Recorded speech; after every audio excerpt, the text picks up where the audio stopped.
Bismillahirrahmanirrahim.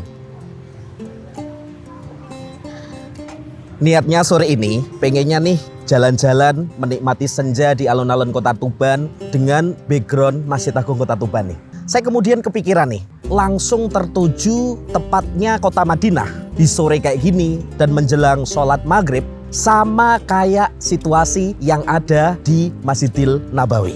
Oke, kita kembali lagi ke jamaah nih. Jamaah ini unik banget ya.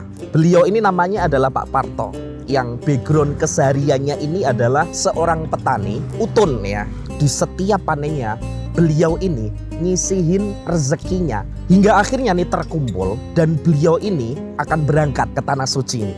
Tapi sebelum berangkat ini, beliau ini sangat tinggi rasa ingin tahunya. Mulai dari tanya-tanya tetangganya, tanya anaknya, sampai minta anaknya nih buat ngelihatin video tentang Masjid Nabawi. Sehingga beliau setelah melihat video-video ini, akhirnya terfikirkan di pikirannya beliau. Contohnya nih kayak di Masjid Agung yang ada alun-alun besarnya ini. Beliau langsung kebayang, oh ya, Masjid Nabawi ini apa kayak gini ya? Sehingga ketika beliau melaksanakan manasik umroh dengan Rayyan, pertanyaan itu akhirnya ditanyakan. Apakah Masjid Nabawi ini sama situasinya dengan Masjid Agung Tuban?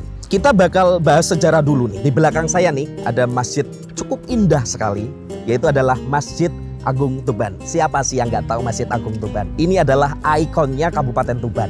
Kalau kita flashback ke belakang, sejarah pembangunan Masjid Agung Tuban ini cukup unik ya, yaitu diprakarsai oleh Sunan Bonang yang makamnya ada di belakang Masjid Agung Tuban. Kemudian apa sih hubungannya dengan Masjid Nabawi? Kalau kalian nih ataupun jamaah-jamaah yang sudah pernah berangkat umroh tentu pernah merasakan nuansa yang ada di Masjid Nabawi. Masjid Nabawi ini tentu tokoh utama di balik pembangunan daripada Masjid Nabawi ini adalah Nabiuna Muhammad Rasulullah Shallallahu Alaihi Wasallam dan juga sahabat-sahabat beliau nih, Abu Bakar, Umar bin Khattab sampai Ali bin Abi Thalib. Kemudian apa yang menyambungkan antara situasi di Masjid Agung Tuban, alun-alun Tuban dan juga Masjid Nabawi dan juga halamannya yang cukup besar?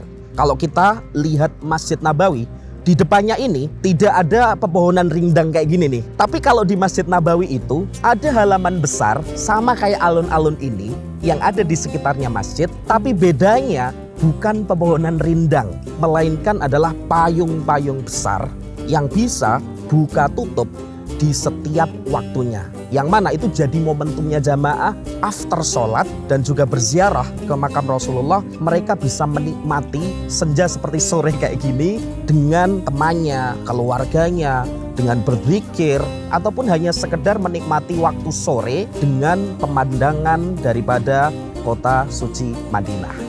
Kalian pasti bertanya-tanya nih, kenapa bisa menjelaskan begitu detailnya? Kebetulan nih, saya ditakdir oleh Allah bisa merasakan hidup di Arab Saudi kurang lebih 5,5 tahun. Jadi saya hafal banget tentang situasi yang ada di Mekah dan khususnya di Madinah dan khususnya lagi adalah di Masjid Nabawi. Jadi kalau kita ngomong di Masjid Nabawi nih, kurang lebih tuh setupnya sama kayak dengan di Masjid Agung.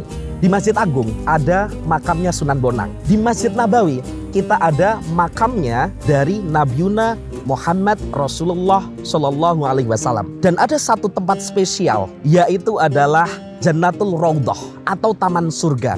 Kalau Rasulullah bilang taman surga ini letaknya antara makamku dan juga mimbarku. Di tengah-tengahnya itu adalah Raudhah.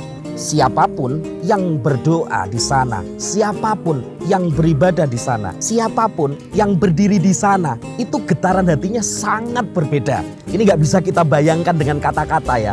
Dan kalian sendiri nih yang harus ngerasain nikmatnya berdoa di taman surga ataupun Raudhah. Kembali lagi kita ngomong soal makamnya Sunan Bonang. Kalau di Sunan Bonang ini banyak ya orang berziarah, bahkan tidak hanya dari Tuban aja, dari berbagai macam daerah yang ada di Indonesia. Oke, kita ulik sedikit nih tentang makamnya Sunan Bonang. Jadi di setiap tahun itu ada acara rutin nih, yaitu hallnya Sunan Bonang. Jadi siapapun yang pernah berziarah ke Sunan Bonang ataupun yang pernah mengikuti hallnya Sunan Bonang pasti tahu gang-gang di sekitarnya. Yang mengikatkan saya nih tentang gang-gang gang dan tempat-tempat perbelanjaan yang ada di Madinah. Salah satunya adalah gang yang ada di sebelahnya, di sebelah kanannya atau sebelah selatannya Masjid Agung. Itu ada gang lurus, di situ banyak sekali orang-orang yang berjualan nih, mulai dari batik khas Tuban, kemudian ada makanan-makanan khas Tuban maupun pernak-pernik lain yang khas Tuban. Kalau di Madinah, kita ada banyak sekali penjual-penjual kurma,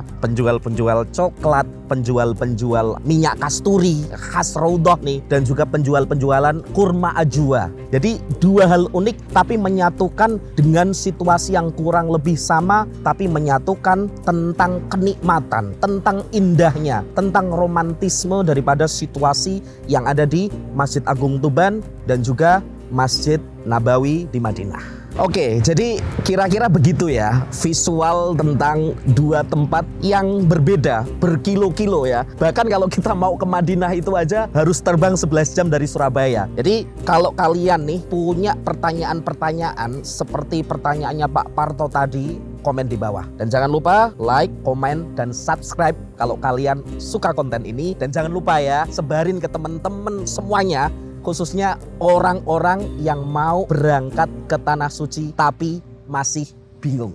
Saya kira itu saja. See you next time.